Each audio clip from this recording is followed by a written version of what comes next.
ঘন কুয়াশা এবং জঙ্গলের আড়ালে বাড়তে পারে অনুপ্রবেশ। সেই সঙ্গে সীমান্তে তো চোরা কারবার লেগেই থাকে। আর তাই সাধারণতন্ত্র দিবসের আগে সীমান্তে যাতে কোনো রকম ঝামেলা না হয়, নজরদারি জোরদার করতে গ্রামবাসীদের সঙ্গে নিলেন জওয়ানরা। একে সীমান্ত লাগোয়া বেশ কিছু এলাকায় কাঁটাতার নেই, তার ওপর বাংলাদেশে অস্থির অবস্থা। মাঝে মধ্যেই সীমান্ত দিয়ে অনুপ্রবেশ করছে। সামনেই আবার 26শে জানুয়ারি, সীমান্ত দিয়ে যাতে কেউ অবৈধভাবে প্রবেশ করতে না পারে সেজন্য কড়া অবস্থান নিয়েছে বিএসএফ। নদিয়ার ভারত বাংলাদেশ গেদে সীমান্তবর্তী এলাকায় নিরাপত্তার স্বার্থে বিএসএফ এবং সীমান্তবর্তী এলাকার বাসিন্দাদের সঙ্গে সেখানে একটা বৈঠক হয়, যেখানে প্রথমত নিরাপত্তার বিষয় নিয়েই পর্যালোচনা করা হয়েছে।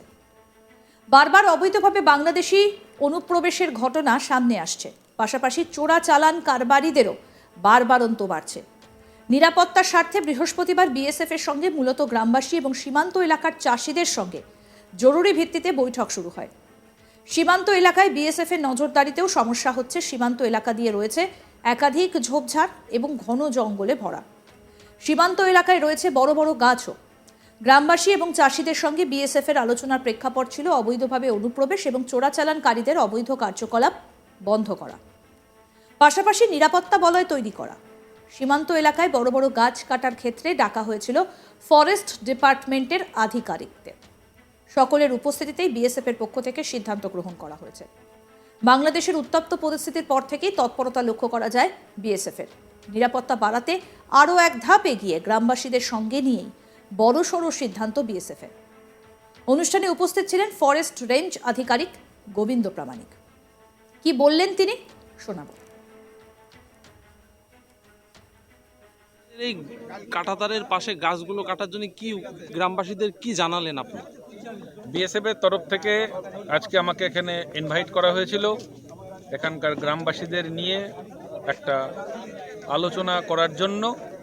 যে প্রবলেমটা অ্যারাইজ করছে সেটা হচ্ছে বিএসএফ স্টাফরা সীমান্তে ডিউটি করার সময় লোকেদের যে সমস্ত গাছপালাগুলো তারা আননেসেসারি রেখে দিয়েছে, সেই গাছের ডালপালাগুলো ঝুঁকে যাওয়ার কারণে এবং অযথা কিছু ঝোপ জঙ্গল তৈরি হওয়ার কারণে ডিউটিতে খুব সমস্যা হচ্ছে। বহুবার গ্রামবাসীদেরকে বোঝানো সত্ত্বেও তারা সেইগুলো ক্লিয়ার করছে না।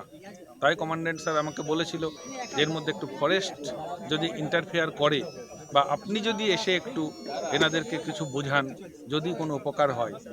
সঙ্গে সঙ্গে আমি স্যারকে বলেছিলাম যে sir you call a meeting, I will কাম।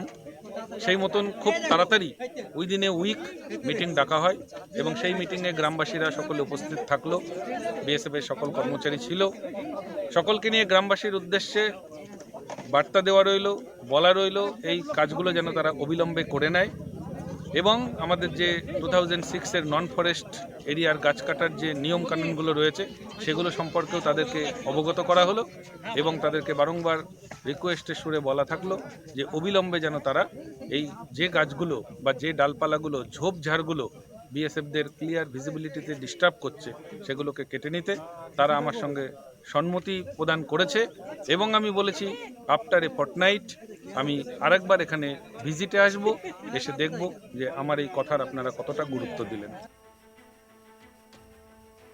চাষিদের যাতে সীমান্তে বা কাঁটাতারের উপরে কৃষিকাজ বা চাষাবাদ করতে সমস্যা না হয় সেদিকেও নজর রাখবে বিএসএফ। সব মিলিয়ে বিএসএফ এর এই সিদ্ধান্তে হাসি ফুটেছে সীমান্ত লাগোয়া এলাকার গ্রামবাসী থেকে কৃষি মহলের সকলের। কি বলছেন স্থানীয় বাসিন্দা দীনবন্ধু মহলদার, শুনব। এই মিটিংটা কার্যত যে আমাদের কাঁটাতারের ওপারে যে জঙ্গল টঙ্গলগুলো হয়ে আছে সেইগুলো আমাদের এখানকার যারা বিএসএফ কর্তৃপক্ষ তাদের বাংলাদেশের দিকে নজরদারিতে একটা সমস্যা তৈরি হয়েছে বা আগে থাকতেই আছে। সেই কারণে ফরেস্ট অফিসার মানে গাছ জঙ্গল কাটা তো অ্যাকচুয়ালি বেআইনি। সেই কারণে ফরেস্ট অফিসারকে বিএসএফ কর্তৃপক্ষ নিয়ে এসে মানুষকে বোঝালো যে ছোটোখাটো সমস্যাগুলো ফরেস্ট অফিসার ওভারকাম করবে এবং এই জঙ্গল টঙ্গলগুলো বা ডালফাল ছাটা এইগুলো ছেটে যাতে এখানকার আমাদের ফোর্স আর কি বিএসএফ তারা নজরদারিটা ভালোভাবে ওদিকে করতে পারে। সেই কারণে কিছু পরামর্শ গ্রামবাসীকে দিলেন এবং এখানে মেম্বার টেম্বার প্রধান এবং অনেক প্রতিনিধি জনপ্রতিনিধি উপস্থিত ছিলেন।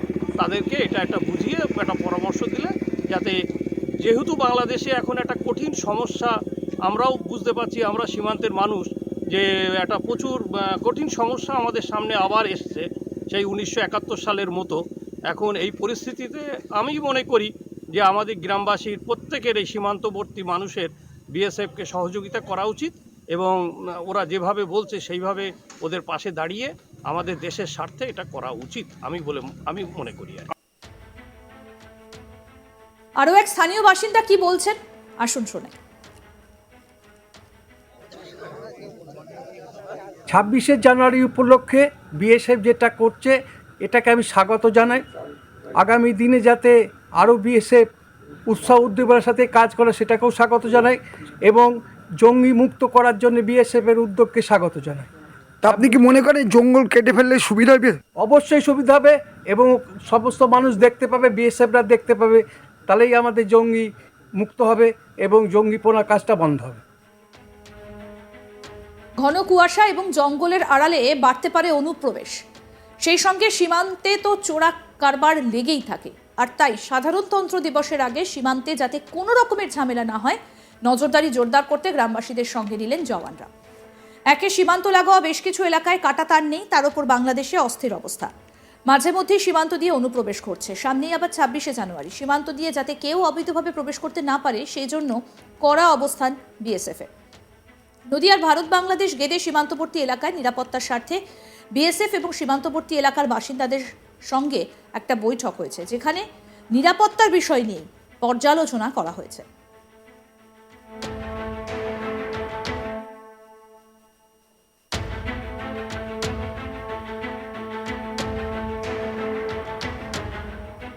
বারবার অবৈধভাবে বাংলাদেশিদের অনুপ্রবেশের ঘটনা সামনে আসছে, পাশাপাশি চোরাচালান কারবারিদেরও বারবারন্ত। নিরাপত্তার স্বার্থে বৃহস্পতিবার বিএসএফ এর সঙ্গে মূলত গ্রামবাসী এবং সীমান্ত এলাকার চাষিদের সঙ্গে জরুরি ভিত্তিতে বৈঠক শুরু হয়। সীমান্ত এলাকায় বিএসএফ এর নজরদারিতেও সমস্যা হচ্ছে। সীমান্ত এলাকা দিয়ে রয়েছে একাধিক ঝোপঝাড়, ঘন জঙ্গলে ভরা জায়গা। সীমান্ত এলাকায় রয়েছে বড় বড় গাছ।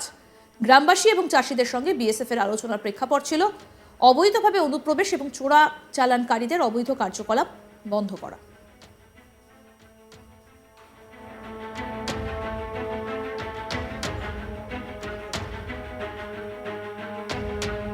এর পাশাপাশি নিরাপত্তা বলয় তৈরি করা, সীমান্ত এলাকায় বড় বড় গাছ কাটার ক্ষেত্রে ডাকা হয়েছিল ফরেস্ট ডিপার্টমেন্টের আধিকারিককে।